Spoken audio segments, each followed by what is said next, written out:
వచ్చేసింది mister Bachchan cinema వచ్చేసింది. So ఆ సినిమా టాక్ ఏంటి, పబ్లిక్ ఎలా రియాక్ట్ అవుతున్నారు ఏంటనేది చూద్దాం. మిస్టర్ బచ్చన్ సినిమా ఆ టైటిలే అమితాబ్ బచ్చన్ పేరు నుంచి పెట్టాడంటే ఆయన స్వాగ్ని ఈ సినిమాలో ఎలా వాడబోతున్నాడు హరీష్ శంకర్ అని అందరికీ క్యూరియాసిటీ కలిగింది. సో దానికి తగ్గట్టుగానే ఆ సినిమా ట్రైలర్లో కూడా రవితేజ రెచ్చిపోయాడు. ట్రైలర్ చూశాక అంచనాలు అమాంతం పెరిగిపోయాయి. ఇప్పుడు సినిమా చూశాక ఆ అంచనాలను ఏమాత్రం తగ్గలేదు. దానికి తగ్గట్టుగానే అంచనాలు హరీష్ శంకర్ ఏ స్థాయిలో ఎంత హైలో పెట్టాడో ఆ హైని రీచ్ అవుతూ సినిమాని ప్రజెంటేషన్ చేశాడనమాట. అదిరిపోయింది సినిమా అయితే ఇందులో కూడా కొన్ని చాలా పాజిటివ్ విషయాలు అయితే చాలా ఉన్నాయి, అలాగే చిన్నపాటి నెగిటివ్స్ కూడా ఉన్నాయి. సో అన్నీ మాట్లాడదాం. సో హరీష్ శంకర్ అసలు ఈ సినిమా మామూలుగా అయితే ఇది ఒక రైడ్ అనే బాలీవుడ్ సినిమా నుంచి ఇన్స్పైర్ అయ్యి లేదా రీమేకే అనుకోవాలి ఇక దాదాపు. కానీ హరీష్ శంకర్ సినిమాలు మక్కీ రీమేకుల్లా ఉండవు. So Harish Shankar cinema remake చేస్తే ఎలా ఉంటుందంటే ఆ కంటెంట్ని తీసుకుంటాడు, ఆ సోల్ని తీసుకుంటాడు, కానీ తనకు నచ్చినట్లుగా ఆ తెలుగు ఆడియన్స్కి కావాల్సిన ఆ ఎలిమెంట్స్ని కావచ్చు, అలాగే ఒక జోష్ని తన క్యారెక్టర్లో ఉండే ఒక జోష్ని ఆ సినిమాలో నింపుతాడు. సో దానికి తగ్గట్టే ట్రీట్మెంట్ ఇచ్చి దుమ్ము లేపి ఆయన ఆల్రెడీ అద్భుతమైన హిట్లు కొట్టినవి కూడా ఉన్నాయి. గబ్బర్ సింగ్ కావచ్చు, అలాగే గద్దలకొండ గణేష్ కావచ్చు. ఈ సినిమాల ట్రీట్మెంట్ విషయంలో హరీష్ శంకర్ మార్క్ ఏంటో మనం చూసాం. సో అలాగే మిస్టర్ బచ్చన్లో కూడా ఆ మార్క్ మనకు కనిపిస్తుంది. ఇది పీరియాడికల్ డ్రామా. సో పీరియాడికల్ అంటే అది కూడా హిందీలో ఆల్రెడీ అజయ్ దేవగన్ చేశాడు. 80s బ్యాక్డ్రాప్లో నడుస్తుంది. 1981 లక్నో బ్యాక్డ్రాప్లో ఇదంతా జరుగుతుందన్నమాట. ఒక ఇన్కమ్ ట్యాక్స్ ఆఫీసర్ ఒక పెద్ద పొలిటీషియన్ని, అది కూడా డెమిగాడ్ లాగా అందరూ ఫీల్ అయ్యే ఒక గ్రేట్ పొలిటీషియన్ని ఢీకొంటే ఎలా ఉంటుంది అనేది ఆ సినిమా కాన్సెప్ట్. సో హిందీలో చాలా బాగా ఆడింది. అదేవిధంగా దాన్ని ఇన్స్పైర్ అయ్యి తీసిన ఈ సినిమా కూడా అదే విధంగా సేమ్ కాన్సెప్ట్ అయితే దాదాపు అదే. ఒక జగపతి బాబు ఆ పొలిటీషియన్ క్యారెక్టర్లో కనిపిస్తున్నాడు. అంటే తన ఒక దర్బార్కి కింగ్ లాగా, అంటే మొత్తం మెయింటైన్ చేస్తూ ఒక పొలిటీషియన్గా అతనికి ఉండే ఇన్ఫ్లుయెన్స్ కావచ్చు, స్టేట్ లెవెల్ కావచ్చు, సెంట్రల్ లెవెల్ కావచ్చు, ఈ లెవెల్లో అతనికి ఇన్ఫ్లుయెన్స్ ఉంటుందన్నమాట. సో అంత బలంగా ఆయన క్యారెక్టర్ చూపించాడు. సో ఆ క్యారెక్టర్ డైలాగులు కూడా చాలా బాగున్నాయి.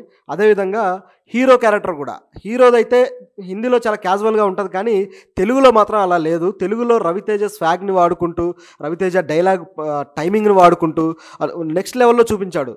హిందీలో చాలా కామ్గా ఏదో కూల్గా అలా వెళ్ళిపోతుంది, తెలుగులో మాత్రం అట్లా లేదు. ఎప్పుడు పంచులు వేస్తూ ఈ రకంగా ఫ్రెండ్ సర్కిల్, అది ఫ్లాష్ బ్యాక్లో ఫ్రెండ్ సర్కిల్ క్యారెక్టర్ అదంతా ఉంటుంది.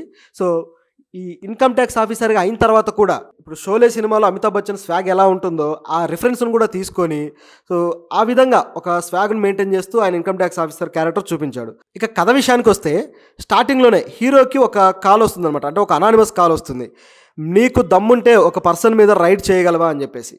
సో అంటే అప్పటికి అతను ఇన్కమ్ ట్యాక్స్ ఆఫీసర్గా ఉంటాడు. సో అతనికి అలాంటి కాల్ రావడంతో ఇక ఎవడు ఏంటి అనేది హీరోకి డౌట్ వచ్చేసింది. అయితే ఈ ఇన్ఫర్మేషన్ కూడా చివరికి ఆఫీసర్స్ దగ్గరికి వెళ్ళడము, ఆఫీసర్స్ మరి నువ్వు ఆలోచించుకో ఇది కాస్త డేంజరస్గా ఉంది అంటాము. సో ఇదంతా చెప్పినా సరే హీరో రంగంలోకి దిగుతాడనమాట.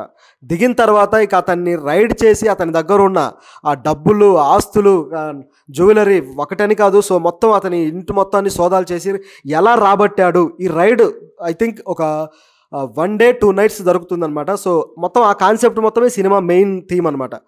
సో ఈ విధంగా ఈ కాన్సెప్ట్ అంతా డీల్ చేశాడు. సో హరీష్ శంకర్ అయితే ఒక ఫాస్ట్ పేసింగ్ స్క్రీన్ ప్లేలో బాగా తీసుకెళ్ళాడు.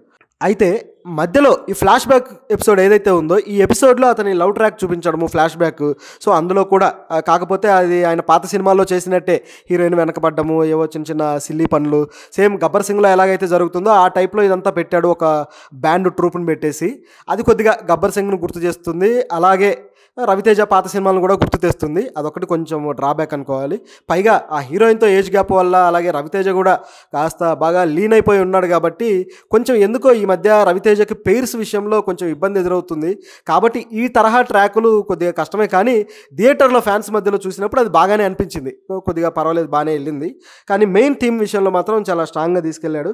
ముఖ్యంగా ఈ బ్యాక్గ్రౌండ్ స్కోర్ బీజిఎం కూడా మిక్కీ జే మేయర్ అసలు మాస్ బీజిఎం ఇంత బాగా ఇస్తారని ఎవరు ఎక్స్పెక్ట్ చేయాలి. నిజానికి మిక్కీ జే మేయర్ స్టార్ హీరోలకి పెద్దగా సక్సెస్ అయిన దాఖలాలు లేవు, కానీ రవితేజ మంచి ఆపర్చునిటీ ఇచ్చాడు. సో ఆయన ఇవ్వడంతో ఈయన నిలబెట్టుకున్నాడు. సాంగ్ కూడా మంచి బ్రహ్మాండమైన హిట్ అయిన సాంగ్, అసలు థియేటర్లో అయితే మొత్తం మోగిపోయింది. సో అంత మంచి సాంగ్ పడింది. అయితే ఈ సినిమాలో స్పెషల్ క్వాలిటీస్ ఏంటయ్యా అంటే హరీష్ శంకర్ చేసిన తన style of changes. Harish Shankar Gabbar Singh టైంలో కూడా ఆ సినిమాకి చేంజెస్ బాగా చేసి ఆయన టైటిల్లో కూడా ఆ టైటిల్స్లో కథా స్క్రీన్ ప్లే దర్శకత్వం అని వేస్తారు కదా, దాంట్లో హరీష్ శంకరు మాటలు మార్పులు అని కూడా వేసుకున్నాడు. అంటే కథ, స్క్రీన్ ప్లే, మాటలు, మార్పులు. అంటే ఈ మార్పులు అనే దానికి ఒక ట్యాగ్ ఇచ్చాడంటే ఆయన ఎంత పకడ్బందీగా అనేక చేంజెస్ చేసి ఆ స్టోరీ ఎసెన్స్‌ని ఇంకా 4 రెట్లు పెంచితేనే అలా యేసుకోగలడు. సో, అంత బాగా అంటే ఇతన్ని అందరిని డైరెక్టర్లని క్రియేటివ్ డైరెక్టర్ అంటారేమో గానీ, హరిశంకర్‌ని మాత్రం రీక్రియేటివ్ డైరెక్టర్ అనాలి. సో, అలా అతని ట్రీట్మెంట్ ఉంది. చాలా చేశాడు. చిన్న చిన్న డైలాగులు హరీష్ శంకర్ స్టైల్‌లో రాసే డైలాగులు గూడా బాగా పేలినాయి హీరోకి. సో, ముఖ్యంగా ట్రైలర్‌లో వచ్చిన డైలాగ్ అయితే అసలు బ్రహ్మాండంగా పేలింది. సరిహద్దును కాపాడేవాడు మాత్రమే కాదు, సంపదను కాపాడేవాడు కూడా సైనికుడే అని జెప్పేసి ఆ డైలాగు బ్రహ్మాండంగా పేలింది. సో, ఇట్లాంటి డైలాగులు చాలా ఉన్నాయి సినిమాలో. ఇక ఆ సినిమా కలర్ టోన్ గూడా 80స్ బ్యాక్‌డ్రాప్ తీసుకున్నాడు గదా! కలర్ టోన్ గూడా ఆ డీఐ చాలా బాగా చేయించాడు. హరీష్ శంకర్ ఈ డీఐ విషయంలో కాస్త సినిమాకి చాలా బెటర్‌మెంట్ కనిపిస్తుంది. గతంలో 'గద్దలకొండ గణేష్' సినిమా గూడా కొంచెం పీరియాడికల్ బ్యాక్‌డ్రాపే. సో, దాంట్లో గూడా కలర్ టోన్ కొంచెం ఆ చేంజ్ గాని చాలా నీట్‌గా బావుంటది. సో, ఈ సినిమాలో అది ఇంకాస్త ఇంప్రూవ్‌మెంట్ కనపడింది. ఇంకా బావుంది. సో, ఇది గైస్ ఈ సినిమా రివ్యూ. సో, చాలా బాగా వచ్చింది సినిమా. సో, అందరూ ఒకసారి చూసి బాగా ఎంజాయ్ జేయొచ్చు.